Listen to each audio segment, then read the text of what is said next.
Hi students, welcome to our channel achieve excellence in commerce by Mansi Javeri. आज हम section A का preparation करने वाले हैं। गाला का क्वेश्चन पेपर 1 एंड 2 जो है वो आज सॉल्व करने वाले हैं। मेनली सिर्फ यही नहीं होगा कि जो एमसीक्यू दिए है उसी का सॉल्यूशन हम करेंगे, उसके अलावा जो ट्विस्ट करके एग्जाम में आ सकता है वो भी हम सारी देख लेंगे। नोट्स में सारी की सारी आपको लिखवाऊंगी। शॉर्ट क्वेश्चन के लिए जो भी नोट्स जरूरी है मैं सारी आपको यहाँ पे प्रिपरेशन करवा दूंगी। वीडियो को एंड तक देखना है ताकि कोई भी आपको यहाँ से क्वेश्चन आए, ट्विस्ट करके भी आए, तो आपको 15 में से 15 मार्क्स मिल पाए। ऐसी प्रिपरेशन हम आज से स्टार्ट करने वाले हैं। आज हम सिर्फ गाला का question paper number 1 and 2 solve करने वाले हैं। वीडियो को पूरा देखना, स्किप मत करना, और वीडियो पसंद आए तो लाइक जरूर कर देना, शेयर करना, सब्सक्राइब अभी तक नहीं किया है तो कर लेना। चलिए तो शुरू करेंगे। Question paper number 1, question number 1, How would you consider the interest on debit balance of partner's current account for the partnership firm? क्या क्वेश्चन है आपका कि पार्टनरशिप फर्म में करंट अकाउंट का डेबिट बैलेंस है, ठीक है। देखो, करंट अकाउंट का जो डेबिट बैलेंस है वो पार्टनरशिप फर्म के लिए क्या है, क्वेश्चन आपका ये है। समझ में आया? तो debit balance of current account partnership firm के लिए क्या होता है? तो इनकम होता है। अभी आप बोलोगे कैसे इनकम होता है, तो उसके लिए मैं आपको पूरा नोट लिखवा रही हूँ, वो आपको लिख लेना है, लर्न कर लेना है, ताकि आपकी एक भी मिस्टेक एग्जाम में ना हो। क्योंकि जरूरी नहीं है कि एग्जाम में यहाँ पे डेबिट बैलेंस ही पूछा हो। आपने लर्न कर लिया ये क्वेश्चन कि यहाँ पे इनकम आएगा अगर करंट अकाउंट है तो, पर यहाँ पे क्रेडिट कर दिया तो, और यहाँ पे पार्टनरशिप फर्म के जगह पे उन्होंने पार्टनर के लिए क्या है ये पूछ लिया तो आंसर अलग हो जाएगा। तो रट्टा मारने से एमसीक्यू सॉल्व नहीं होगा। तो उसका कॉन्सेप्ट मैं अभी इस तरफ लिख रही हूँ, वो पूरा लर्न कर लो। तो देखो, सबसे पहले यहां पे मैं लिख रही हूं पर्टिकुलर्स, यहां पे हम लिख रहे हैं पार्टनर, और यहां पे फर्म। क्लियर? चलिए अभी यहां पे मैं एक टेबल बना लूंगी पहले। यहां पे मैंने टेबल प्रिपेयर कर लिया है। अभी यहां पे मैं जो लिख रही हूँ वो सारा लर्न कर लेना, ताकि आपको यहाँ पे कोई भी एमसीक्यू आए आपको मिस्टेक ना हो। तो देखो यहाँ पे क्या पूछा है, debit balance of current account. तो यहाँ पे मैं लिख रही हूँ debit balance of current account. तो देखो, डेबिट बैलेंस होता है करंट अकाउंट का, तो वो पार्टनर को जो है, पार्टनर के लिए क्या होता है, डेबिट बैलेंस एक्सपेंस होता है। डेबिट बैलेंस जो होता है वो पार्टनर के लिए एक्सपेंस होगा, और फर्म के लिए क्या होगा, इनकम होगा। बहुत ही सिंपल है। डेबिट बैलेंस करंट अकाउंट का है तो पार्टनर के लिए एक्सपेंस है, फर्म के लिए इनकम है। और अगर क्वेश्चन में पूछा है credit balance of current account, तो क्रेडिट बैलेंस होता है मतलब फर्म को पैसा देना होगा पार्टनर को, तो फर्म के लिए क्या हो जाएगा, एक्सपेंस, पर पार्टनर के लिए क्या होगा, इनकम। क्लियर? बहुत ही सिंपल था। तो जरूरी नहीं है ये दो ही चीजें आएंगी फर्स्ट लेसन में, और भी चीजें हैं वो मैं एक ही नोट में लिख रही हूँ। कोई भी एमसीक्यू है आप सॉल्व कर पाओगे। इसके आगे पूछा जा सकता है इंटरेस्ट ऑन कैपिटल जो है, इंटरेस्ट ऑन कैपिटल वो पार्टनर के लिए क्या है, तो कैपिटल पे इंटरेस्ट पार्टनर को मिलता है तो उसके लिए इनकम है, तो फर्म को देना पड़ेगा, तो फर्म के लिए क्या है, एक्सपेंस। सेम वे में आ सकता है इंटरेस्ट ऑन ड्राइंग्स। ड्राइंग पे इंटरेस्ट पार्टनर को पे करना पड़ेगा तो उसके लिए एक्सपेंस है, फर्म को मिलता है तो उसके लिए क्या होगा, इनकम होगा। सिंपल था। उसके बाद आ सकता है interest on loan. Interest on loan, अगर पार्टनर ने फर्म को लोन दिया है, पार्टनर ने फर्म को लोन दिया है तो उसको जो है उसके लिए क्या होगा, इनकम। ठीक है, उसका इंटरेस्ट उसको मिलेगा, पर फर्म को इंटरेस्ट पे करना पड़ेगा लोन का, तो उसके लिए क्या है, एक्सपेंस है। लास्ट में ये भी आ सकता है सैलरी, बोनस, कमीशन।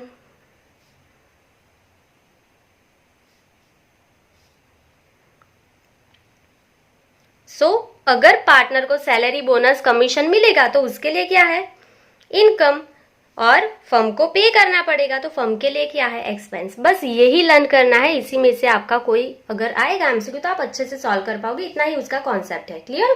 चलिए, आई थिंक आपको पूरा समझ में आ गया है। सिर्फ अभी यहाँ पे दो चीजें लर्न रख लेना। जिनको नहीं समझ में आया कॉन्सेप्ट, पूरा कुछ भी नहीं समझा था 11th में, वो देख लो। सिर्फ डेबिट बैलेंस जो होता है वो पार्टनर के लिए एक्सपेंस होता है, and interest on drawing partner के लिए एक्सपेंस होता है। उसके अलावा जो भी आएगा पार्टनर के लिए इनकम होगा। तो अगर ये एक्सपेंस है, फर्म के लिए इनकम। ये drawing, interest on drawing partner के लिए एक्सपेंस है तो फर्म के लिए इनकम। तो फर्म के लिए दो ही इनकम है, बाकी सारा कुछ एक्सपेंस होगा। पर मैं ये सजेस्ट नहीं करती कि आप रट्टा मार लो, आप समझ के कर लेना तो हो जाएगा। तो देखो अभी देख लो क्वेश्चन क्या है, debit balance of current account. Debit balance of current account question में क्या पूछा है, पार्टनरशिप फर्म के लिए क्या है, फर्म के लिए क्या है वो इनकम। अगर पार्टनर के लिए पूछते तो क्या लिखते हैं, एक्सपेंस। ठीक है, समझ गए होंगे आप। तो वीडियो थोड़ा लंबा होगा क्योंकि मैं हर एक कॉन्सेप्ट समझा रही हूँ, ऐसा नहीं कि सिर्फ मैं आपको आंसर दिखा दूंगी जैसे कि हर एक वीडियो में करते हैं ना कि हाँ इसका आंसर ये, इसका आंसर बी, इसका सी। तो वो नहीं चाहती हूँ मैं चाहती हूँ आपको पूरा समझ में। इसके लिए थोड़ा टाइम लगेगा पर आपको कॉन्सेप्ट में कभी भी प्रॉब्लम नहीं होगा। सो इसका आंसर क्या आएगा, इनकम है। ठीक है, फर्म के लिए इनकम है। सो ये हो गया पहला एमसीक्यू आपका।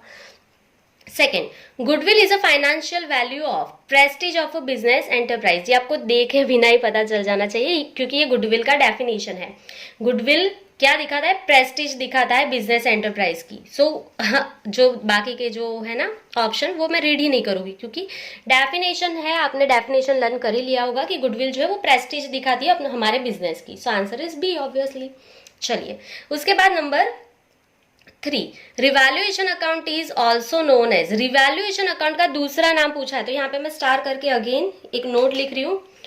सिर्फ आपको दो ही सम जो है वो मतलब सॉरी दो ही थ्योरी, दो ही दूसरे नाम जो है वो लर्न करना है, एक तो रिवैल्यूएशन अकाउंट एंड एक रियलाइजेशन अकाउंट।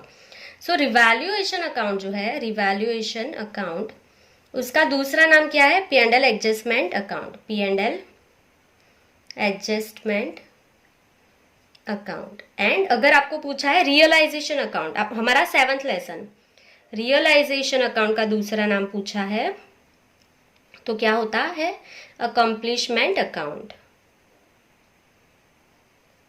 दो ही नेम आपको लर्न करने हैं, P and L adjustment revaluation का दूसरा नाम है।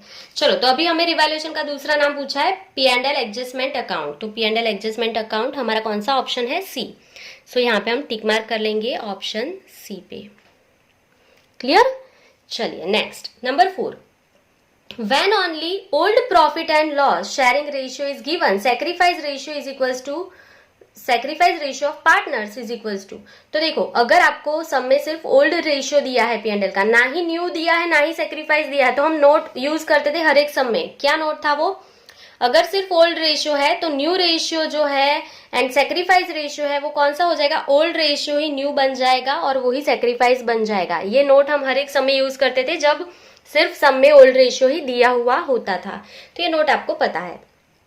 चलिए then next number 5, Shweta Geeta and Jyoti are equal partners, मतलब इक्वल प्रोपोर्शन है ओल्ड रेशियो के लिए। गीता रिटायर हो रही है। Geeta share is gained by Shweta and Jyoti equally. देखो इक्वली डिस्ट्रीब्यूट कर रहे हैं और ज्योति एंड श्वेता को जो मिलेगा शेयर गीता का वो भी इक्वली मिल रहा है। तो न्यू रेशियो क्या होगा, तो 1:1 ही होगा। ठीक है, तो ये 1:1 ही होगा। पर क्या होगा अगर यहाँ पे कुछ रेशियो अलग रहता तो कैसे कैलकुलेट करते, क्योंकि जरूरी नहीं है कि ये सेम क्वेश्चन ही आपको आएगा एग्जाम में। पॉसिबल है कि यहाँ पे इक्वल रेशियो की जगह पे 2:3:1 या ऐसा कुछ भी रेशियो दे दे और ये जो डिस्ट्रीब्यूट हो रहा है उसकी जगह पे भी कोई रेशियो दे दे, तो कैलकुलेशन तब कैसे करोगे। तो मैं पूरा सिखा देती हूँ कि ये आंसर 1:1 कैसे आया, ताकि यहाँ पे कोई अलग रेशियो तो आपकी मिस्टेक ना हो, आप पूरा वर्किंग नोट्स करके सॉल्व कर पाओ।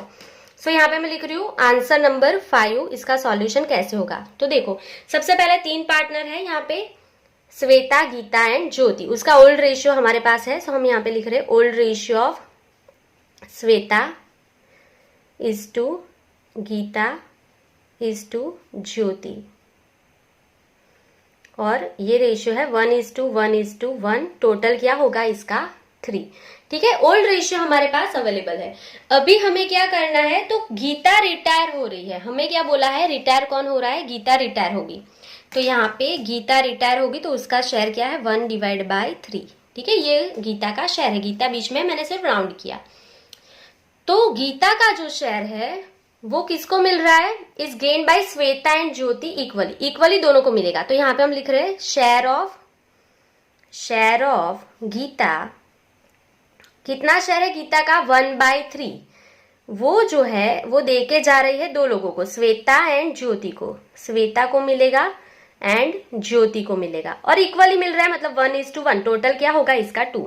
अगर यहाँ पे कोई और रेशियो होता तो आपको यहाँ पे और रेशियो जो भी है वो लिख देना था, सिंपल है। अभी करना क्या है, तो श्वेता को 1/3 में से 1/2 मिलेगा। देखो 1/2 श्वेता का शेयर क्या होगा 1/2, ज्योति का भी 1/2। सो 1/3 में से श्वेता को 1/2 मिलेगा, मतलब मल्टीप्लाई करना है। ज्योति को भी 1/3 है, उसमें से 1/2 मिलेगा। सो 1/6 1/6 मिल गया आपको।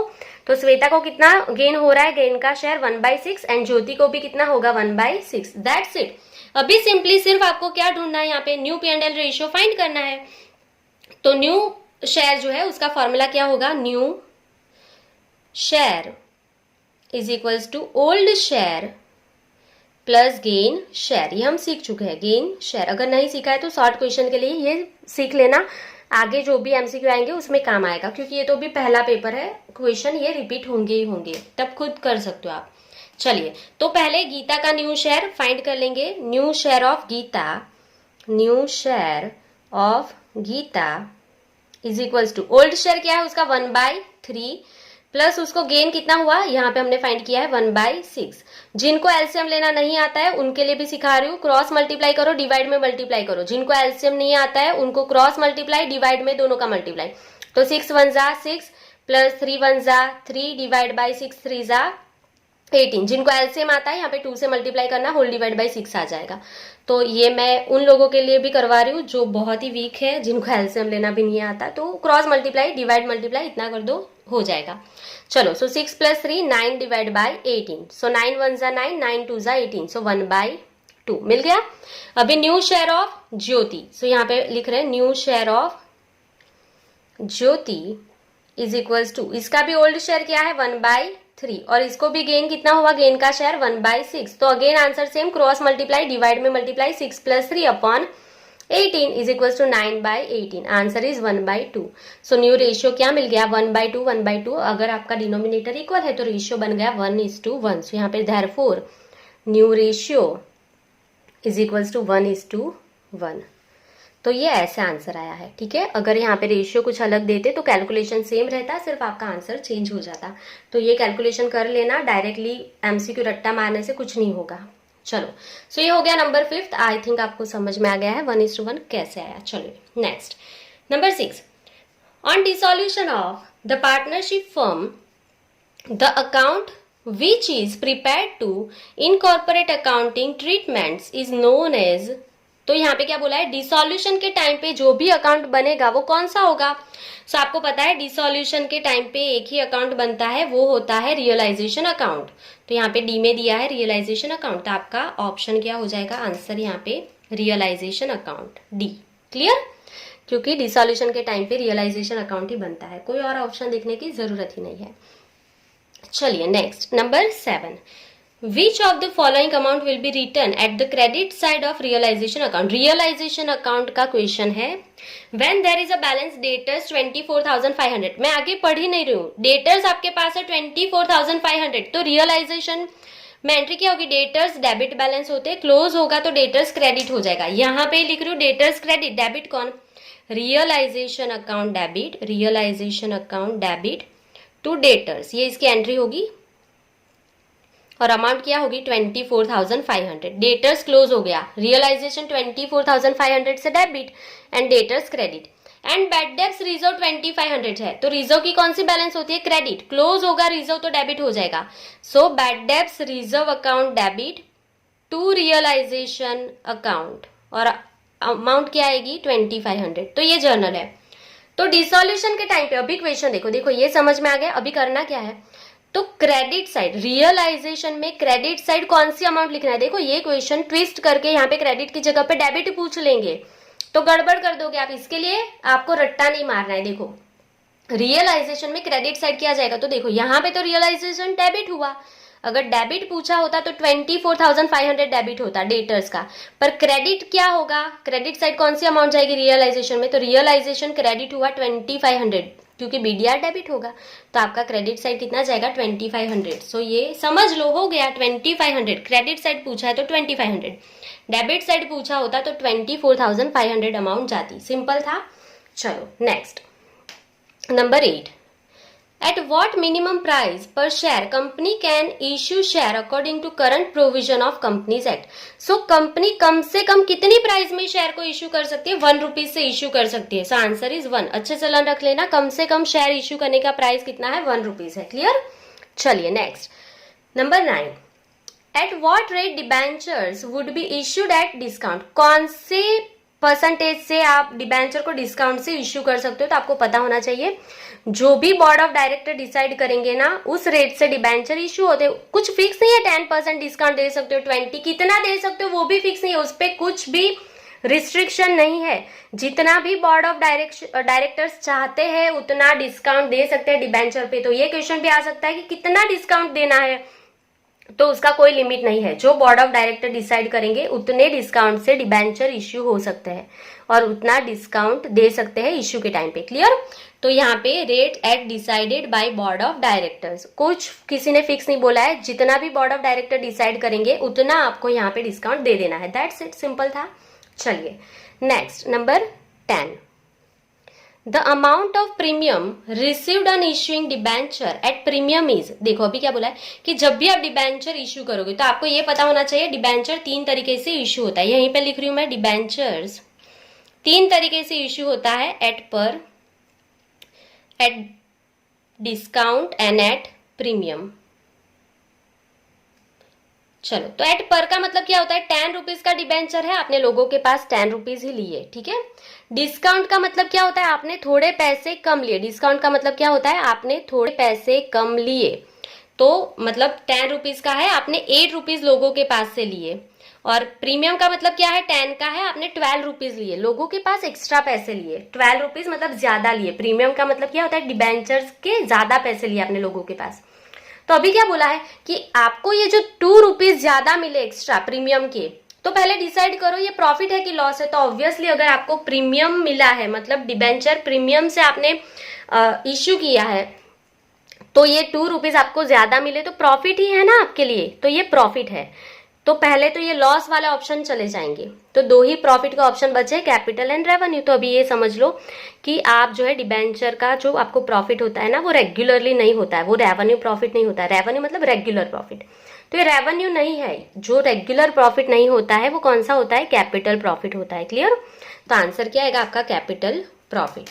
तो ये अच्छे से लर्न रखना। लॉस तो आएगा ही नहीं, प्रीमियम है तो प्रॉफिट है, डिस्काउंट है तो लॉस है। एट पर में ना मतलब प्रॉफिट होगा ना लॉस होगा। क्लियर? तो ये जो है वो रेगुलरली नहीं होता है, ये कैपिटल प्रॉफिट कहलाता है। चलिए, हो गया। Next, number 11, Which of the following analysis shows stakeholder based classification? तो उसके लिए आपको पहले क्लासिफिकेशन पता होना चाहिए। पार्ट 2 का हमारा 4th लेसन है, फाइनेंशियल एनालिसिस जो है उसके टाइप्स है। तो ये आपको टाइप्स पता होना चाहिए, मैं अभी आपको एक्सप्लेन कर दूंगी, लर्न कर लो। कोई भी ये वाले क्वेश्चन आएंगे ना टाइप वाले, तो आपको आ ही जाएंगे, एक भी मिस्टेक नहीं होगी। तो यहाँ पे मैं अगेन स्टार करके आपको यहाँ पे दिखा देती हूँ, टाइप्स ऑफ फाइनेंशियल एनालिसिस। तो there are only 3 types of financial analysis. सबसे पहला टाइप्स है on the basis of stakeholders. On the basis of, आपको ये क्वेश्चन ना 1 मार्क्स के लिए भी आते हैं, तो वो भी आपका प्रिपरेशन यहाँ से शुरू हो रहा है। ऐसा नहीं है कि आज आप ये वीडियो से सिर्फ 30 MCQ सीख के जा रहे हो, आप बहुत कुछ सीख के जा रहे हो। ठीक है, ऐसा नहीं है सिर्फ आपको 30 MCQ वाइज सॉल्यूशन मिल रहा है ये वाले वीडियो से, ऐसा बिल्कुल भी नहीं है।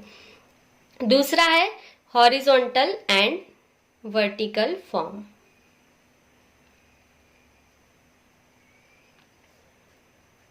एंड लास्ट, थर्ड है on the basis of duration. देखो, फाइनेंशियल एनालिसिस जो होता है ना, वो 3 टाइप्स है उसके। सबसे पहले जो है स्टेक होल्डर्स के बेसिस पर उसका एनालिसिस होता है, दूसरा हॉरिजॉन्टल एंड वर्टिकल फॉर्म में होता है, तीसरा on the basis of duration मतलब टाइम पीरियड।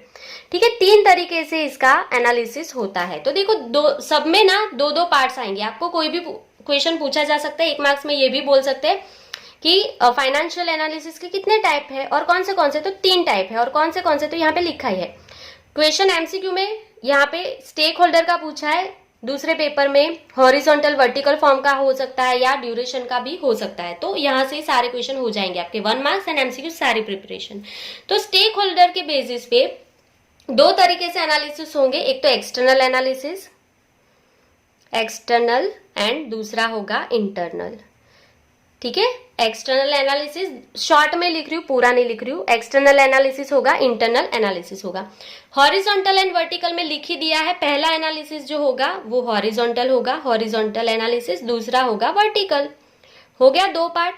लास्ट में बेसिस ऑफ ड्यूरेशन, तो टाइम पीरियड, दो ही टाइम पीरियड होते हैं, एक तो लॉन्ग टर्म एनालिसिस एंड दूसरा होगा शॉर्ट टर्म एनालिसिस। और एनालिसिस के लिए मैं कैपिटल ए लिख रही हूँ, आप पूरा एनालिसिस पीछे लिख देना। ये हो गया, बहुत ही सिंपल था, लर्न आज ही हो जाएगा। तो फाइनेंशियल एनालिसिस के 3 टाइप्स है, basis of stake holder, horizontal vertical and basis of duration. तो स्टेक होल्डर में इंटरनल एक्सटर्नल, हॉरिजॉन्टल वर्टिकल में horizontal vertical, basis of time duration मतलब ड्यूरेशन में long term and short term, खत्म। अभी यहाँ पे देख लो, स्टेक होल्डर के बेसिस पे आपको पूछा है तो उसका आंसर क्या होगा, तो या तो एक्सटर्नल या तो इंटरनल। तो यहाँ पे एक्सटर्नल पहला ही दिया है, तो एक्सटर्नल के नीचे अंडरलाइन कर दो, ये आंसर है। इंटरनल है कि नहीं, सो हॉरिजॉन्टल तो यहाँ पे नहीं आएगा, हॉरिजॉन्टल एंड वर्टिकल में आएगा, शॉर्ट टर्म ड्यूरेशन में जाएगा एंड वर्टिकल जो है वो हॉरिजॉन्टल एंड वर्टिकल में जाएगा। तो देख लो कितना इजी था ना, एक्सटर्नल आएगा। स्टेक होल्डर में एक्सटर्नल या इंटरनल होगा तो वो आपका आंसर है। सो सिर्फ ये लर्न कर लेना है। तो देख लो यहाँ पे आप पूरा वर्किंग नोट्स देख सकते हो, आप इसका स्क्रीनशॉट ले ले और इतना लिख ले। बहुत ही इंपॉर्टेंट नोट्स मैं लिख रही हूँ ताकि आपको 1 मार्क्स एमसीक्यू दोनों का प्रिपरेशन हो जाए, और अगर ट्विस्ट करके भी क्वेश्चन आते हैं तो आप उसका आंसर बहुत ही इजीली लिख पाओगे। चलो, तो 11 क्वेश्चन हमारे कंप्लीट हो गए। अभी नेक्स्ट पेज पे जाएंगे। Question number 12, in which terms ratio are presented. तो रेशियो जो है वो कौन से टर्म में प्रेजेंट होते हैं, proportion, percentage, time, all of the given. तो आपको पता ही है रेशियो जो है प्रपोर्शन में भी लिखा जाता है, परसेंटेज में भी, टाइम में भी, तो ऑल ऑफ अबोव। ठीक है, परसेंटेज में भी, टाइम में भी लिखते हैं। ठीक है, तो ये आपको पता है। Question number 13, liquidity ratio is blank. So liquidity ratio जो है वो क्या है, तो measure of solvency, measurement of profitability, measurement of short term profitability and measurement of liquidity. तो आपको पता है लिक्विड रेशियो लिक्विडिटी रेशियो में आते हैं। सो वो क्या दिखाएगा आपको, मेजर ऑफ लिक्विडिटी। ठीक है, लिक्विड रेशियो लिक्विडिटी कितनी है ना फर्म की, वो दिखाता है। ये आपको क्लासिफिकेशन आता है ना तो ये समझ में आ जाएगा। अगर आपको क्लासिफिकेशन नहीं आता है तो भी कोई बात नहीं, ये वीडियो में मैं आपको पूरा क्लासिफिकेशन दिखाऊंगी रेशियो का, ताकि रेशियो में कोई भी क्वेश्चन आएगा अगर तो आपको समझ में आ जाए, एक भी मिस्टेक आपकी नहीं होगी। ये मैं इसी वीडियो में आपको दिखा दूंगी, पर इसके बाद। चलिए next, number 14, how many activities are there in cash flow statement. तो कैश फ्लो स्टेटमेंट की मेनली 3 एक्टिविटीज है, आपको पता ही होगी, नहीं पता है तो भी कोई बात नहीं। 3 एक्टिविटीज है, कौन सी है वो मैं लिख लेती हूँ। सो यहाँ पे मैं स्टार कर रही हूँ। क्वेश्चन नंबर ये कौन सा है, 14। क्वेश्चन नंबर 14 जो है वो क्या पूछा है, कैश फ्लो स्टेटमेंट की कितनी एक्टिविटीज है, तो activities of cash flow statement, क्योंकि 1 मार्क्स में आ सकता है ये कि कितनी है एक्टिविटी और कौन सी है। तो उसके लिए मैं आपको वो भी प्रिपरेशन यहीं से करवा रही हूँ, ताकि ऐसा ना हो कि सिर्फ आप एमसीक्यू सीख के जा रहे हो आज। ये नहीं चाहती हूँ मैं, बहुत कुछ सिखाना चाहती हूँ। चलो नंबर फर्स्ट, तो कैश फ्लो की पहली जो हमारी एक्टिविटी है वो कौन सी, ऑपरेटिंग एक्टिविटी, जो इस साल हमने नहीं सीखी है। दूसरी जो हमने सीखी है इस साल वो है इन्वेस्टिंग एक्टिविटी। एंड लास्ट जो हमने इस साल नहीं सीखी है वो है फाइनेंसिंग एक्टिविटी। तो there are 3 activities of cash flow statement, पहली ऑपरेटिंग, इन्वेस्टिंग एंड फाइनेंसिंग। ठीक है, अगर 1 मार्क्स में आता है तो ये लिखना है, एमसीक्यू में है तो 3 आपने टिक कर ही दिया है। Next, cash deposited in bank is. अगर आप कैश को डिपॉजिट करके आते हो बैंक में तो वो कोई एक्टिविटी है क्या, ये तीनों में से, ये पूछा है। तो ऑब्वियसली नॉट। अगर आपके पास कैश है 1000 रुपीज, आपने बैंक में डिपॉजिट करवाए तो वो कोई एक्टिविटी है ही नहीं, वो कैश फ्लो होगा ही नहीं, उससे आपका कैश इंक्रीज डिक्रीज होगा ही नहीं, क्योंकि 1000 रुपीज आपके जो अकाउंट है उसमें से कम हुए, कैश कम हुई पर बैंक में इंक्रीज हो गया, तो वो किस में कंसिडर होगा, कैश एंड कैश इक्विवेलेंट में कंसिडर होता है आपका, बैंक में पैसा जाएगा वो। तो वो कोई भी यहाँ पे एक्टिविटीज में नहीं आएगा, गलती से टिक मत कर देना, क्योंकि बैंक में पैसा डिपॉजिट कराओगे वो कैश इक्विवेलेंट हो जाएगा, तो वो कैश फ्लो होगा ही नहीं, क्योंकि कैश कम हुआ, बैंक में इंक्रीज हुआ, तो बैंक में इंक्रीज हुआ वो आप कंसिडर नहीं करेंगे, ये कैश फ्लो है ही नहीं। क्लियर? चलिए, तो ये हो गया आपका क्वेश्चन पेपर जो हमारा 1 था, उसके 15 क्वेश्चन हमारे कंप्लीट हो गए हैं। अभी क्वेश्चन पेपर 2 देख लेंगे। चलिए, सो यहाँ पे हम लिख रहे हैं आंसर ऑफ क्वेश्चन पेपर 2।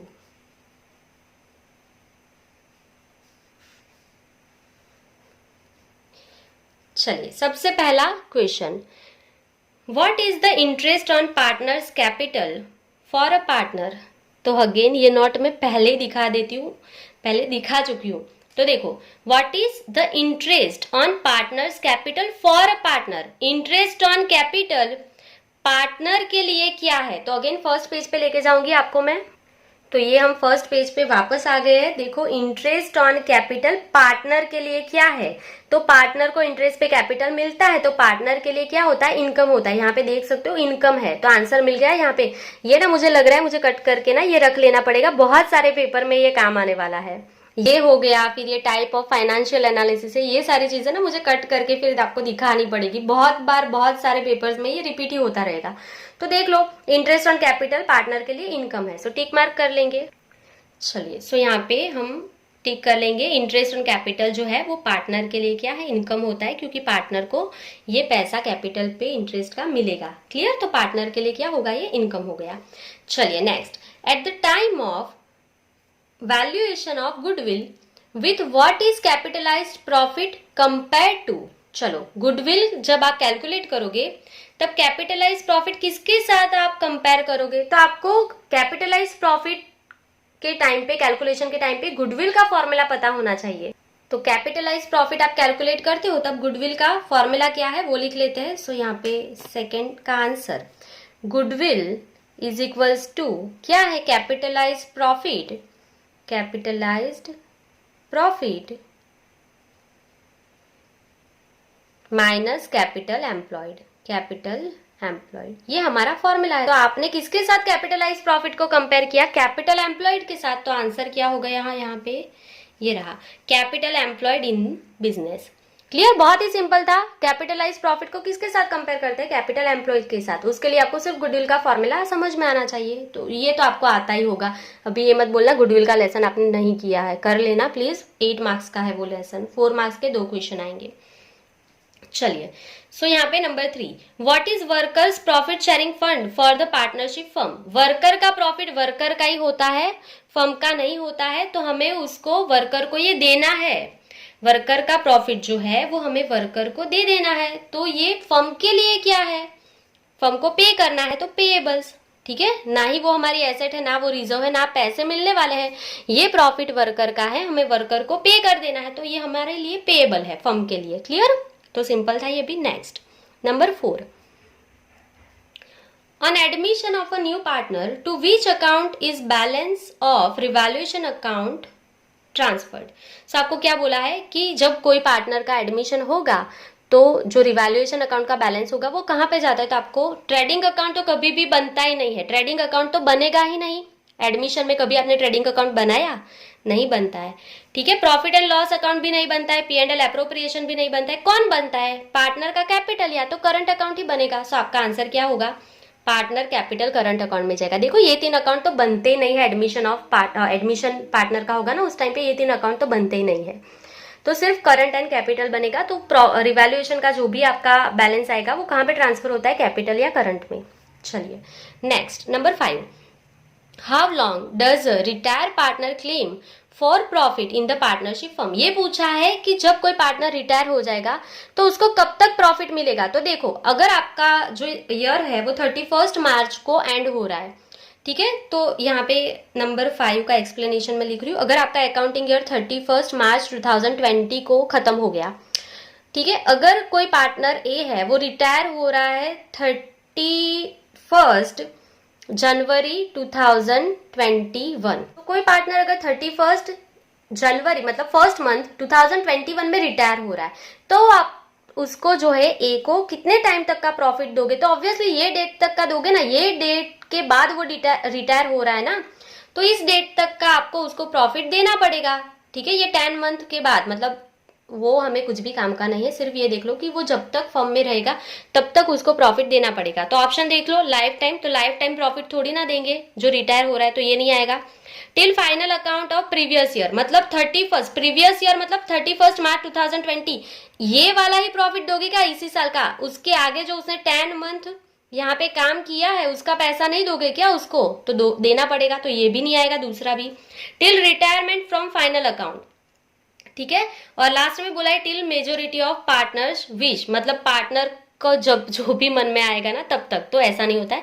जो जब वो रिटायर हो रहा है ना तब उस दिन जो फाइनल अकाउंट्स बनेंगे हमें रिटायरमेंट का बनाना पड़ेगा, उस दिन तक उसको पैसा मतलब प्रॉफिट में उसका शेयर होता है, उसका राइट होता है प्रॉफिट लेना, जिस डेट को वो रिटायर होगा। सो आपका आंसर है C, till retirement from final accounts. Clear?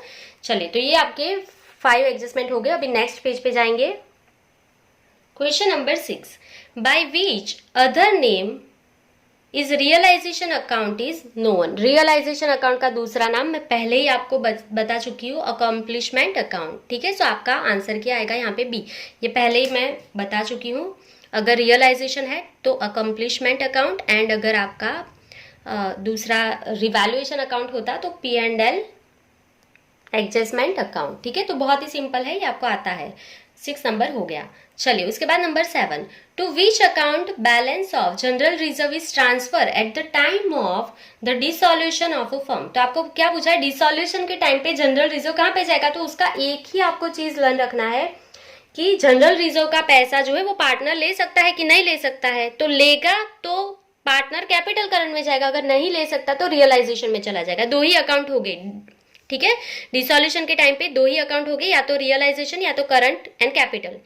तो जनरल रिजर्व का पैसा जब डिसॉल्यूशन होगा तो वो पार्टनर का होगा, तो वो कहां पे जाएगा? पार्टनर्स कैपिटल अकाउंट में चला जाएगा, क्योंकि जनरल रिजर्व का पैसा डिसॉल्यूशन के टाइम पे कौन ले लेगा? पार्टनर ले लेगा। क्लियर? तो उसके कैपिटल करंट में चला जाएगा।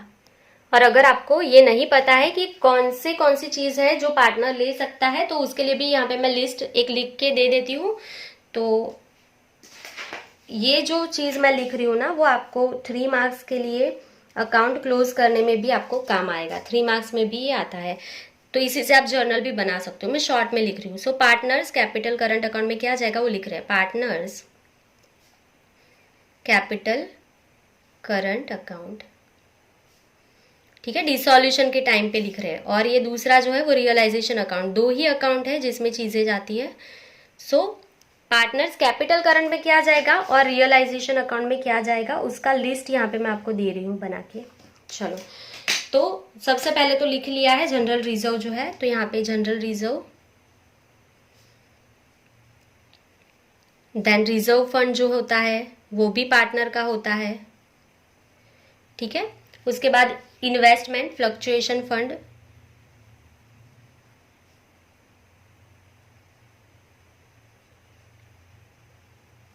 वो भी पार्टनर का होता है। उसके बाद अगर प्रॉफिट है तो भी पार्टनर का, लॉस है तो भी पार्टनर का। तो P&L अकाउंट अगर प्रॉफिट है तो भी, मतलब क्रेडिट बैलेंस ऐसा लिखा होगा, ठीक है। और P&L अकाउंट डेबिट बैलेंस मतलब लॉस, ठीक है। डेबिट बैलेंस या क्रेडिट बैलेंस जो भी लिखा है सब पार्टनर का। प्रॉफिट है तो भी पार्टनर का, लॉस है तो भी पार्टनर का। तो ये सारी जो चीजें होती है वो पार्टनर कैपिटल करंट अकाउंट में ही जाएगी, क्लोज होगी। तो इसे जर्नल एंट्रीज कैसे बनाओगे? तो जनरल रिजर्व की क्रेडिट बैलेंस होती है, क्लोज होगा तो डेबिट, तो क्रेडिट कौन? Partners current capital account.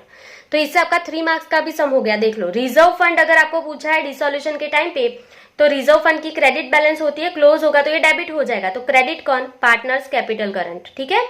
Investment fluctuation fund की क्रेडिट बैलेंस होती है, क्लोज होगा तो ये डेबिट हो जाएगा, तो क्रेडिट कौन? Partners capital current. तो देखो ऐसे आपको जर्नल बनाना है, तो ये आपको आता ही है। ये मैंने डीपली आपको लेसन नंबर 7 में इसका एक्सप्लेनेशन पूरा दिया ही है लास्ट पार्ट में, तो आप वहां से भी देख सकते हो। यहाँ पे मैं सिर्फ आपको short MCQ and short question के लिए ही सिखा रही हूँ, तो मैं बहुत डीपली एक्सप्लेन नहीं करूंगी, अदरवाइज फिर पूरा ये जो है ना बहुत लंबा वीडियो हो जाएगा। फिर रियलाइजेशन अकाउंट में क्या किया जाएगा? तो जो पार्टनर का पैसा नहीं है, जो आपकी रिस्पॉन्सिबिलिटी है, जो आपकी लायबिलिटीज है, ठीक है, वो सारी चीजें रियलाइजेशन अकाउंट में जाएगी। तो जैसे कि बैड डेब्ट्स रिजर्व,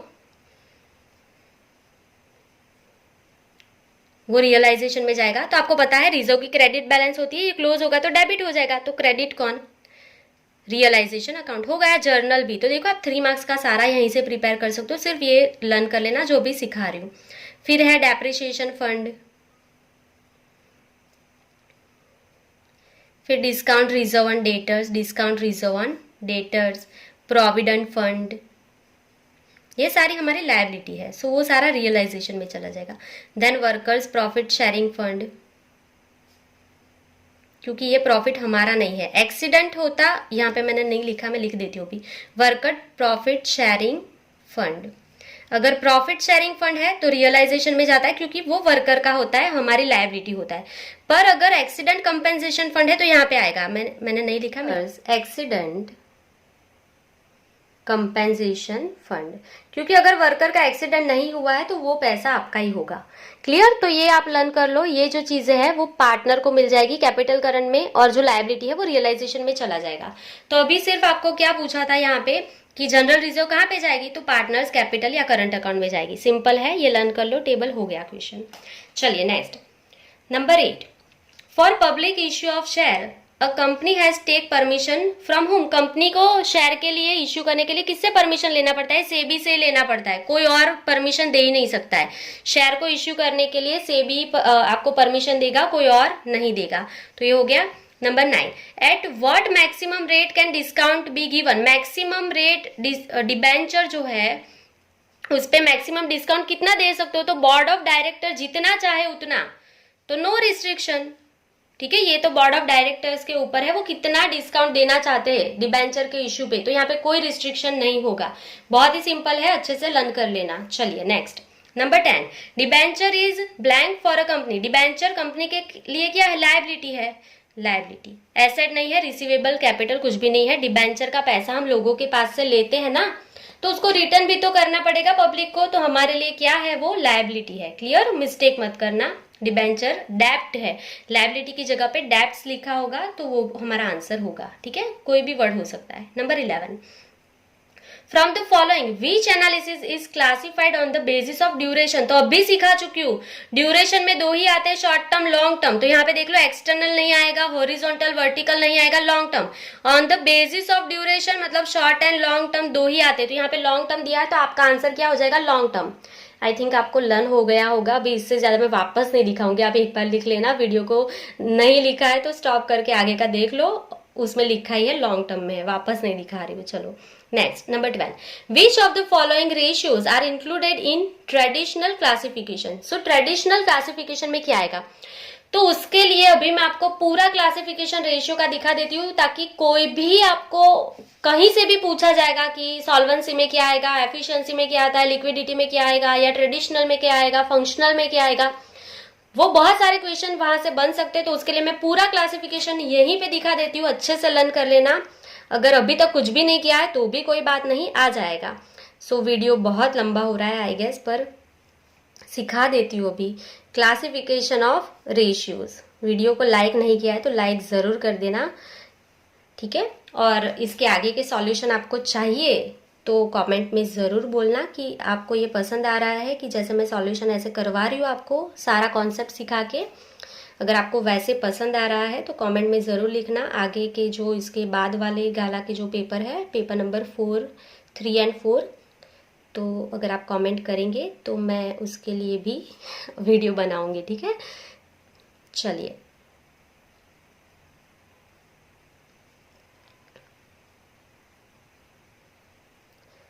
देखो, सो रेशियो जो है उसके मेनली 2 टाइप्स है। एक तो ट्रेडिशनल क्लासिफिकेशन होता है, दूसरा होता है functional classification. So traditional classification हम कभी भी नहीं सकते, हमने जो किया है रेशियो में फंक्शनल क्लासिफिकेशन है। पर क्वेश्चन थ्योरी में आता है, मैं पहले भी जब पढ़ाती थी, आपने अगर अटेंड किए हैं ऑनलाइन क्लास तो आपको पता होगा कि ट्रेडिशनल क्लासिफिकेशन आपको सीखना नहीं है, पर थ्योरी में आता है, स्किप नहीं करना है, आप स्किप नहीं कर सकते हो। सो ट्रेडिशनल क्लासिफिकेशन में मेनली 3 चीजें आती है। ट्रेडिशनल क्लासिफिकेशन में मेनली 3 चीजें आएगी। तो कौन से रेशियो आएंगे, तो सबसे पहले ratio of trading and P&L account, ratios of trading and P&L account. अच्छे से लर्न कर लेना। देखो क्वेश्चन क्या हो सकता है, रेशियो के मेन कितने टाइप्स है, 2 टाइप्स है, traditional and functional classification. Traditional के कितने टाइप्स है, ये भी 1 मार्क्स में क्वेश्चन होता है, तो 3 टाइप्स है। ये वापस नहीं सिखाऊंगी, अगर आएगा ना तो यही कट करके फिर दिखा दूंगी दूसरे पेपर्स में। तो ट्रेडिशनल में सबसे पहले ratios of trading and P&L जाएंगे, फिर बैलेंस शीट के रेशियो जाएंगे, मतलब ratios of balance sheet and composite ratio, मतलब मिक्स कंपोजिट रेशियोज। सो ये 3 ही रेशियो है जो ट्रेडिशनल क्लासिफिकेशन में जाएंगे। बाकी सारे जो भी रेशियो आपने सीखे वो फंक्शनल क्लासिफिकेशन से सीखा है। तो फंक्शनल क्लासिफिकेशन में मेनली 4 टाइप्स है। तो यहाँ पे हम ड्रॉ कर लेंगे, अच्छे से लिख रही हूँ मैं पूरा, आप भी लिख देना अपने नोटबुक में। ये सारी चीजें जो आज मैं सिखा रही हूँ ना, वो 1 मार्क्स MCQ सारे में आपको काम आएगा। ऐसा नहीं है कि सिर्फ आप यहाँ से आज 30 ही MCQ सीख के जा रहे हो, ऐसा नहीं है, बहुत कुछ सीख के जा रहे हो। अगर सच लग रहा है ना तो कमेंट जरूर करना कि हाँ सीख रहे हो। चलो, सो फंक्शनल क्लासिफिकेशन जो है उसमें सबसे पहला जो है हमने सीखा था वो था प्रॉफिटेबिलिटी रेशियो, उसके बाद लिक्विडिटी रेशियो। तो लिक्विडिटी में मैंने बोला था ना, लिक्विडिटी रेशियो में लिक्विड रेशियो आता है, तो मैंने बोला था ये मैं आज आपको सिखा के ही जाऊंगी। तो लिक्विडिटी रेशियो में लिक्विड रेशियो आता है ना, उसके लिए उसका आंसर लिक्विडिटी था, ठीक है, वो वाले क्वेश्चन में जो मैंने बोला था आगे। चलिए, उसके बाद होता है solvency and efficiency.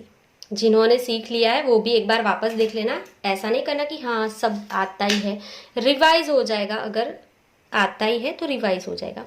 So profitability में मेनली 4 रेशियोज आते हैं, लिक्विडिटी में आपको 2 रेशियो ही आएंगे, पहले लिखते जाएंगे, जगह कम पड़ेगी इसके लिए। चलिए, सो प्रॉफिटेबिलिटी में ग्रोस प्रॉफिट रेशियो, मैं शॉर्ट में लिख रही हूँ GP, ठीक है, gross profit ratio.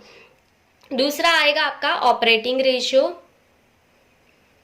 Then operating profit ratio जो हमने नहीं सीखा है, ये दोनों नहीं सीखा है, एंड लास्ट में आता है नेट प्रॉफिट रेशियो, ठीक है, नेट प्रॉफिट रेशियो। तो थोड़ा शॉर्ट में लिखा है मैंने, आप पूरा लिख देना। लिक्विड रेशियो में 2 ही आते हैं, current ratio and liquid ratio, current ratio and liquid ratio. Current ratio का आइडियल प्रोपोर्शन भी लिख ही देती हूँ, तो अगर आ जाएगा MCQ में, करंट रेशियो का आइडियल प्रोपोर्शन 2:1, लिक्विड रेशियो का आइडियल प्रोपोर्शन 1:1, ये भी आ सकता है, एक साथ ही लिख रही हूँ पूरा।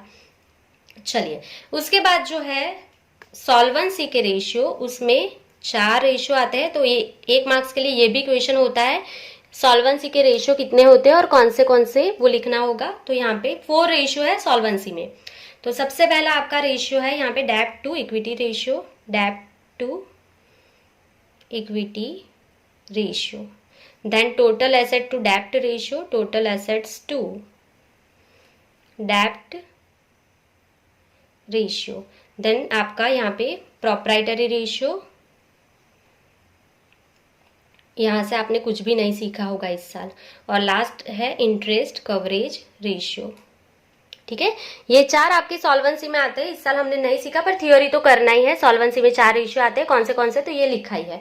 और एफिशिएंसी के रेशियो जो हमने इस साल सीखे हैं, तो ये आपको आने ही चाहिए। एफिशिएंसी में भी 4 रेशियोज आते हैं, ये 4 हमने इस साल सीखे हैं रेशियो में, तो ये आपको आना ही चाहिए। 4 रेशियो है, सबसे पहले stock turnover, then working capital turnover,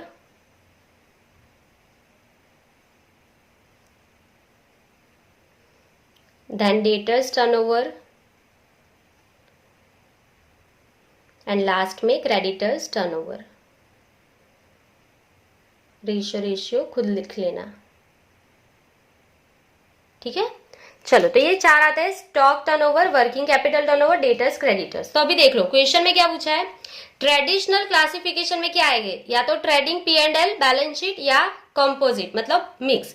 तो यहाँ पे क्या दिया है, कंपोजिट रेशियो, तो आपका आंसर पहले ही मिल गया, क्योंकि लिक्विडिटी, प्रॉफिटेबिलिटी, सॉल्वेंसी, ये तो कौन से फंक्शनल क्लासिफिकेशन में, देख लो, liquidity, then profitability and solvency, ये सारे तो फंक्शनल में है। तो जरूरी नहीं यही MCQ आएगा, यहाँ से कुछ भी आ सकता है, तो ये लर्न कर लो तो सारे MCQ हो जाएंगे, बस इतना ही तो करना है। चलिए next, in how many months should the current liabilities be repaid. Current liabilities कब तक पे हो सकती है, कितने मंथ में। तो करंट लायबिलिटीज मतलब 1 साल के अंदर, 1 साल में कितने मंथ होते हैं, 12 मंथ। तो आंसर बहुत सिंपल था, 12, खत्म। Next, issue of equity share is अगर आप इक्विटी शेयर इश्यू करते तो कौन सी एक्टिविटी होती है? तो 3 ही एक्टिविटी होती है, मैं सिखा चुकी हूँ कैश फ्लो में, operating, investing and financing, 3 he activity होती है। तो अगर आप इश्यू करोगे शेयर का तो वो फाइनेंसिंग एक्टिविटी होती है, ठीक है। अगर आपने सम सीखा है 6th लेसन का तो आपको पता होगा, मैंने पूरा लिस्ट दिया है 6th लेसन का, थ्योरी में 1 मार्क्स के लिए और सम करने के लिए मैंने पूरा लिस्ट दिया है। अगर आपने वीडियो देखा है तो आपको पता होगा, ठीक है। तो फाइनेंसिंग एक्टिविटी है इक्विटी शेयर इश्यू करोगे तो, क्योंकि वो रेगुलर नहीं होते इक्विटी शेयर इश्यू, तो वो ऑपरेटिंग भी नहीं है और इन्वेस्टमेंट भी नहीं है, तो वो कौन सी होगी? फाइनेंसिंग है। क्लियर? नेक्स्ट, डिविडेंड और interest received on investment is, तो इन्वेस्टमेंट पे आपको इंटरेस्ट रिसीव्ड हुआ तो सबसे पहले तो वो इन्वेस्टिंग एक्टिविटी हुई। तो यहाँ पे देख लो एड एंड डिडक्ट ऐसा कुछ दिया है, और कौन सी एक्टिविटी? तो देखो ऑपरेटिंग नहीं है, पहला ऑप्शन निकल गया। फाइनेंसिंग भी नहीं है क्योंकि इन्वेस्टमेंट जो है उस पे इंटरेस्ट रिसीव्ड हुआ तो वो इन्वेस्टिंग एक्टिविटी है। तो ये दोनों ऑप्शन में से कोई आएगा। अभी डिडक्ट होगा कि ऐड होगा वही सीखना है। तो देखो अगर इन्वेस्टमेंट पे इंटरेस्ट का पैसा मिला तो कैश इंक्रीज होगी या डिक्रीज? पैसा मिला तो इंक्रीज होगी मतलब प्लस, अगर पैसा पे करना रहता तो डिक्रीज होता तो माइनस करते। तो दैट्स इट, ठीक है। इन्वेस्टमेंट पे इंटरेस्ट का पैसा मिला तो प्लस होगा। तो यहाँ पे क्या ऑप्शन है? Add to cash flow of investing activity. Investing activity है एक तो, और अगर पैसा मिल रहा है तो ऐड करेंगे कैश फ्लो में, ठीक है। पैसा मिल रहा है तो ऐड करना है। तो दैट्स इट, आपका आंसर क्या होगा? C, add to cash flow of investing activity. So that's it. यहाँ पे आपके दूसरे 15 क्वेश्चन जो है, मतलब टोटल 30 क्वेश्चन जो है वो कंप्लीट हो गए हैं। आई होप आपको कुछ भी डाउट नहीं होगा। और यहाँ पे आज सिर्फ एमसीक्यू नहीं सिखाया मैंने, 1 मार्क्स के लिए भी बहुत हेल्प हो जाएगी आपकी, और 3 मार्क्स के लिए ये जो जर्नल है उसके लिए भी यहाँ पे मैंने वर्किंग नोट्स दिखाया है। अगर आप अच्छे से देख लेंगे 7 लेसन का लास्ट पार्ट, तो ये जर्नल कैसे करना है वो मैंने पूरा एक्सप्लेन किया है, तो वो भी सीख लेना क्योंकि इस साल आ सकता है वो 3 मार्क्स के क्वेश्चन में भी। सो आज के लिए बस इतना ही, 2 पेपर के सॉल्यूशन हो गए हैं। अगर आप चाहते हैं कि बाकी के पेपर जो है गाला के उसका भी मैं सॉल्यूशन करवाऊँ ऐसे ही, तो कमेंट में जरूर लिखना। और आप स्टेट का भी पेपर के सॉल्यूशन ऐसे ही चाहते हैं तो कमेंट सेक्शन में जरूर लिखना। तो जितना मुझसे होगा मैं एमसीक्यू आपको सॉल्यूशन करवा दूंगी, ताकि आप 15 में से 15 मार्क्स आराम से कवर कर पाए। सो आज के लिए बस इतना ही। Thank you for watching, keep learning, take care.